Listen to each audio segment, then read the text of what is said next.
Firman Hamid Pagara resmi menjabat sebagai penjabat sekretaris daerah atau Sekda Kota Makassar setelah dilantik dan dilakukan pengambilan sumpah jabatan oleh Wali Kota Makassar Muhammad Ramdan Pomanto di ruang Sipakatau kantor Wali Kota Makassar Rabu 10 Januari pagi.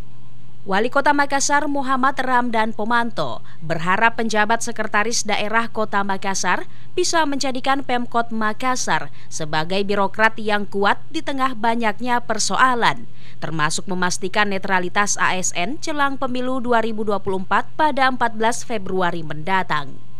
Alasan Wali Kota Makassar memilih Firman Hamid Pagara sebagai PJ Sekda karena dinilai berhasil memimpin Bapenda Kota Makassar, menjadi contoh nyata kinerja SKPD yang kompak dan menjadi OPD terbaik 2 tahun berturut-turut.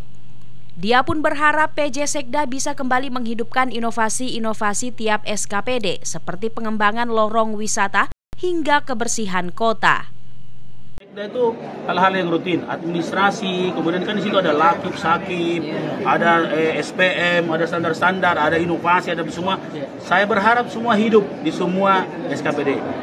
Khusus program unggulan kita, lorong wisata, kebersihan kota, PAD kita yang sudah menyangkut itu. Kemudian persiapan untuk ini kan di MGC itu New Balai Kota kita yang sudah menjadi visi misi kita.